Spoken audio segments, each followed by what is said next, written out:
counterfeit news network, biased broadcasting corporation. I just don't know who to believe anymore.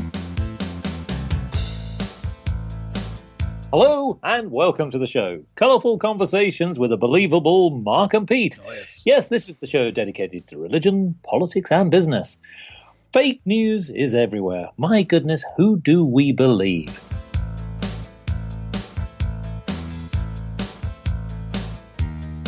It is a big problem. If we look around the world, we see lots of political angst. We have people on campaign trails. But who are we truly going to believe? But it's not just about the politicians, is it? Is it about the media? Is it about you? Is it about me? Well, it could also be about Clergyman Pete. So, Clergyman Pete, who do you believe now? And tell me honestly, is there any truth anymore in the world? Well, the problem is not that there isn't truth, but how do you get to it through all the obfuscation, the lies, the deviation from the truth?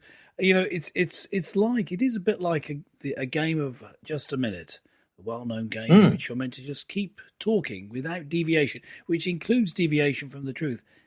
But you don't. You just quickly think he's just making it up just to say something, and the reason is 24-hour news, one of the biggest culprits. If you've got to come up with news items to fill a whole 24 hours, like a lot of these network TV stations have to, then you've got to, in the end up making stuff up, I guess. Certainly the budgets cut in major news organizations in terms of the reporters in the field put more into marketing. And then what you end up doing is, I guess they end up employing some young graduates on their first job, just make up a few stories and bung them out. That's what seems to be happening.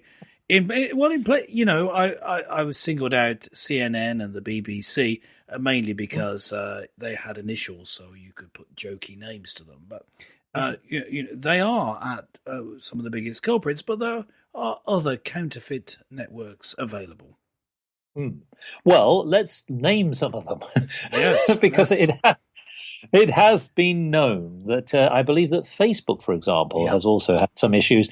And one of the issues here is that, how do they actually screen fake news? What is right? What is wrong? I mean, to be fair to them, when people use their platforms, how can they be really sure that the imagery, the comments and the news that filters through their networks is actually really true? I mean, at the end of the day, they're providing a platform. They're not actually generating the news themselves. Yes, I think here's my take on social media sites like Facebook, like Twitter, YouTube. It's accepted that people are putting their material up there, and maybe in most cases claiming that it's true, but I don't think it is down to the site to look for whether there's fake news. I don't understand why they're getting into it. I would say it'd be better for them to make a clearer disclaimer that they are not defending the claims of truth of anyone using their site, and just make it an equal playing field. Then it's up to the user and the user who's putting up the post and the person who's reading it to come to a decision about what's true, because otherwise you're asking people to censor things that you don't agree with. Oh, you say that's fake news. Why? Well, is it because it's poorly researched, or is it because the political point of view contained here is not one that I like? And that's the suspicion. It does seem to be that, for example, Facebook had a big problem with its censoring right-wing sites, particularly during the US presidential election, and they admitted to it and brought in some people who are right-wing or Christian, and anything pro-Christian, pro-right-wing was not reaching the trending part of the site. Now, here we are. Now, if we take this a step further, if you're going to have a trending part of your site, it should be the most popular, the most interactions, the most thumbs up, trending, And Facebook, however, was having it curated, so people were choosing it. Now, other sites, perhaps the most popular next to Facebook, is YouTube in terms of social media. the most popular video sharing, and I think the second most popular social media. And it's reverse. YouTube is the second most popular video sharing, and YouTube is the most popular. Well, so these two are important because of that. Now, YouTube is following the example of Facebook in bringing curated trending to their site. So the videos that you see that are supposedly trending are ones that they happen to like. Now, so what they've done is stepped from trying to prevent fake news to creating their own fake news by pretending things, videos, or in the case of Facebook, certain statuses, certain updates, certain items are trending when they are not. They just happen to like them. So the problem with fake news is more with the site itself, I think, than the individual people using them. I think it would be better to have more transparency and simply to step back from trying to be a censor on the side of whatever political persuasion you have, or simply be honest and say, yeah, we're a left-wing site. We don't like those right-wing people. They're all hateful, racist, bigoted homophobes, and we don't like them. Well, they indeed. could put that across the top of the Facebook page. Don't bother coming here if you're right-wing, because we can't stand you. Indeed. But let's go back to your KKK hovel and don't bother us anymore. That's what they should say. Oh, well. Indeed. Let's step back, because as consumers, we're all sitting here scratching our heads thinking, well, who do we trust now? I mean, well, where do we actually really get our true news from? Because at the end of the day, this is a problem. When we look at politicians kissing babies in the streets and they're all doing their electioneering, well, we all think, well, okay, let's hear what they've got to say. One day they'll say one thing, and then the next day they'll say something completely else. I mean, yes. I really don't know who to believe. Now, I'm just going to give you my exasperated thoughts in a simple form of a poem. And this is a poem called In All Honesty. Oh, for goodness sake, the news is a fake. The world is no longer round. Say a Hail Mary, the Pope is a fairy. Can any truth now be found? Oh my, the headlines lie. Another story awash with a whim. With sounds of tutting, comments are cutting, as truth gets a troubling trim. Oh dear, another online smear. In all honesty, sincerity is up the creek. All belief is baloney. This poem is phony, as the world ended just last week.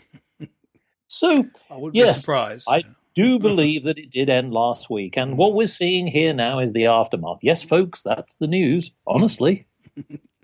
So if we actually do look at the news, it's quite extraordinary how some of the untruths creep in. Now, this could be a simple fact where possibly some of the politicians, dare I say, get it wrong. We've seen this recently. I'll give you a simple example. This happened in the recent electioneering in the run-up to the British election, the UK general election. Diane Abbott, who is a leading spokesperson for the Labour Party, sadly got all of her figures completely wrong. Now, at first, we were starting to sort of believe some of the figures that she was actually spouting. As it turned out, unfortunately, in this particular case, she just simply made an error. It wasn't malice aforethought.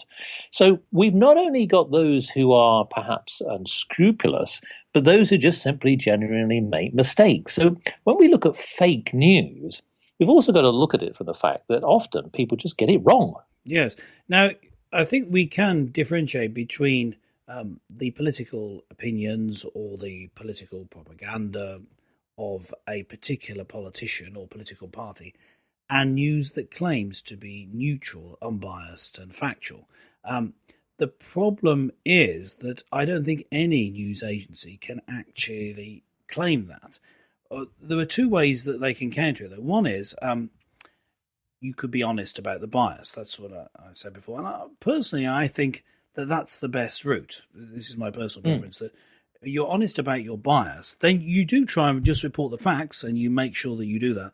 But you're honest about your bias so people are aware of where you're coming from. So that then they can then try and have a range of different news programs, news sources, and then personally they will have a balanced input. That's what I try to do.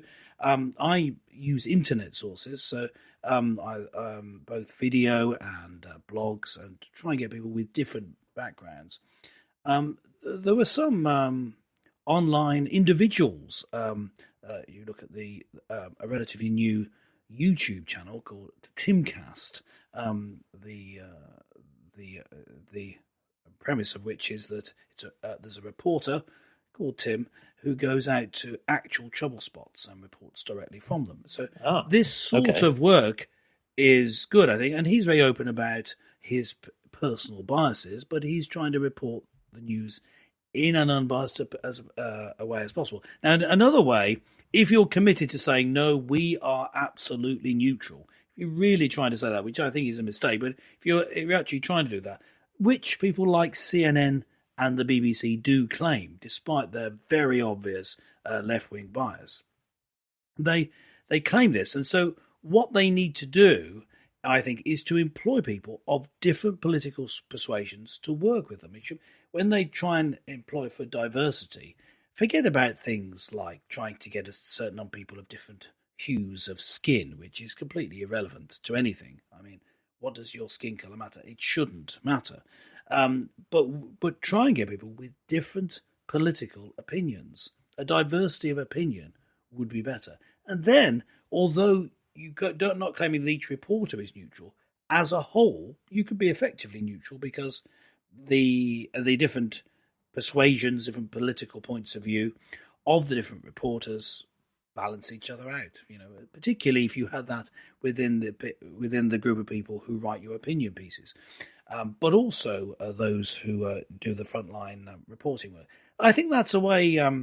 That's a good way forward. But even then, taking that into account, if everyone did that, either way of what I just suggested, there is another sort of fake news, and that is deliberate clickbait. So someone will deliberately make up a story which is something that people wished were true.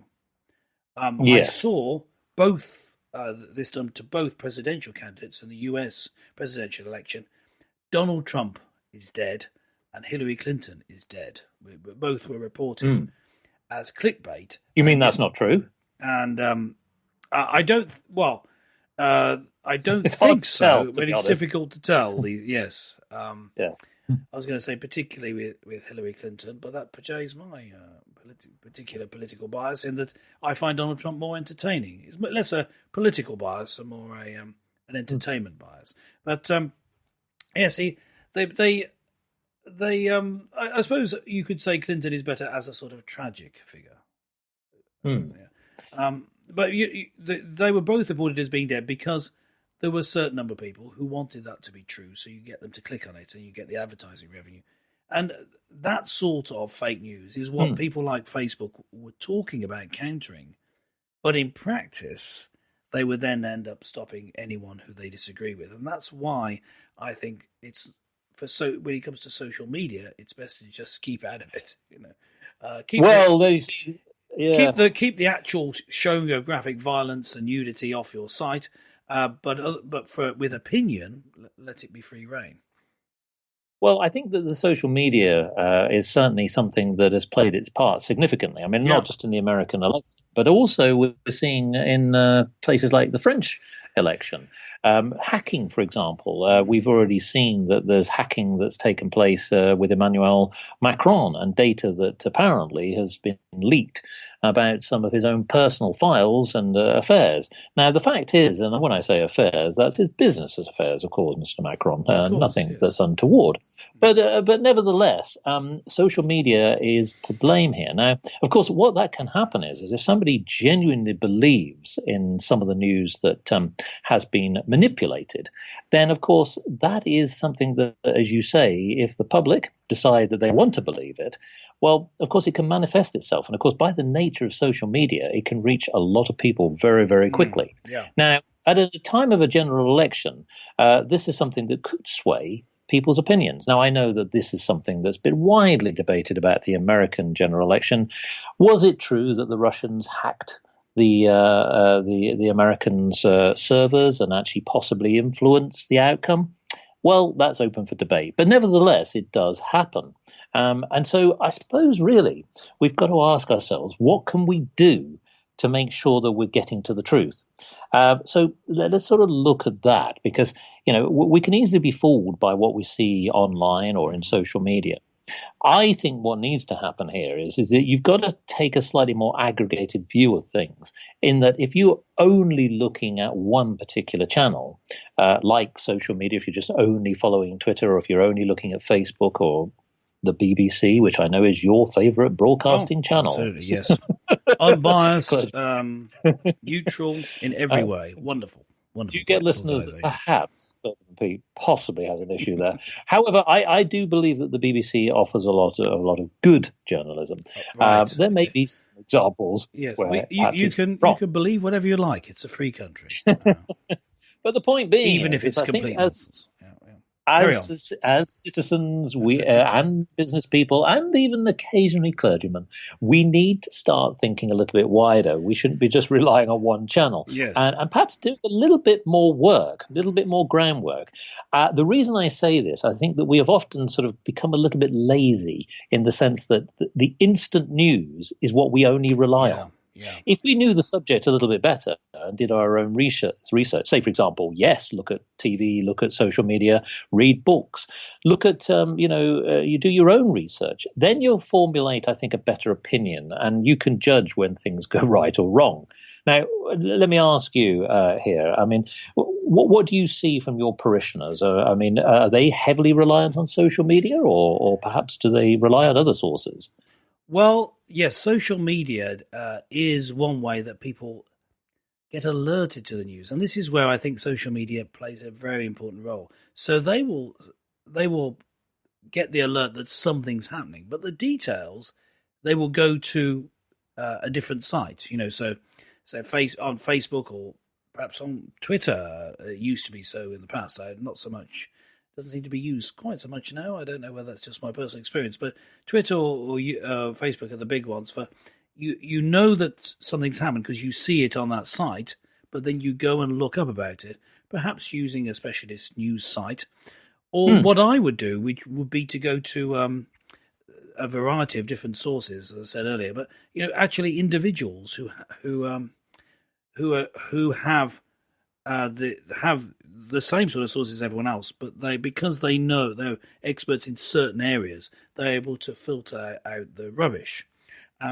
Yes. And so I will go to particular channels on YouTube and get their comment.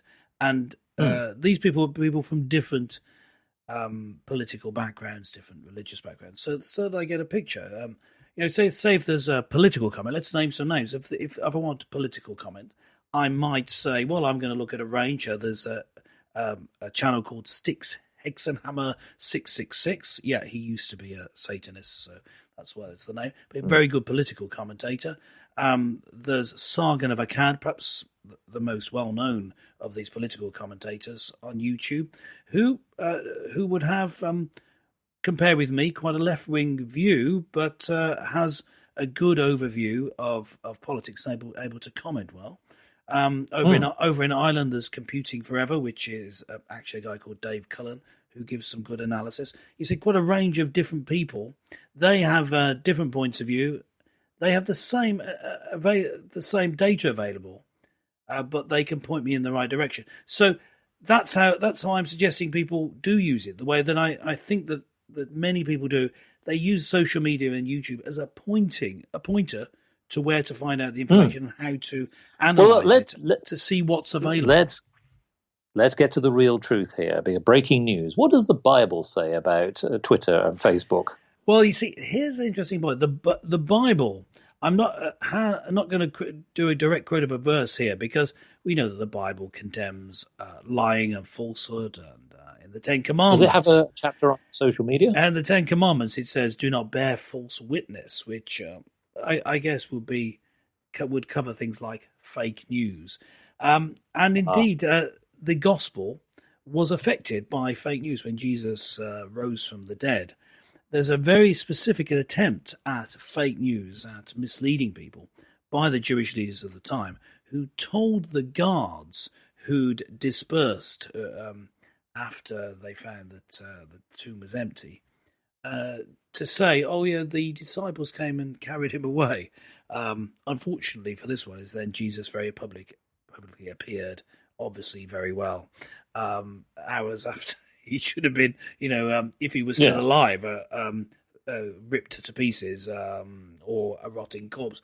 No, he was perfectly well. So something went wrong with their fake news, as it always does. So in the gospel, the fake news here was the enemy of the spread of the gospel, and it's been going on forever. So I think what we can learn from biblical times is that fake news has always been there, and sometimes it can cause serious harm. But the way to counteract it is not necessarily by attacking those who commit the fake news. That isn't what was done at the time. But to make sure that you spread the real news. Make sure that you spread that as widely as possible. So have a counter to the fake news. And I think that's what, with the glories of the internet, even expert commentators like Mark and Pete are able to have a voice and put some sort of sanity. But apart from us, of course, there are many other different commenters on the news available because of access to the internet that weren't only a few years ago. And so although it seems like fake news has grown up recently, it's been around for a long time. And actually, the internet does give us the opportunity to take in lots of different sources. And so counter fake news with real news and spread that around.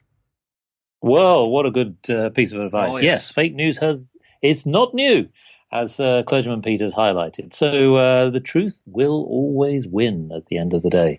So, listeners, what do you think? Are you exasperated by social media? Are you exasperated by fake news? What is your opinion? Follow us at Mark and Pete on Twitter. Yes, a real truthful channel. We know that.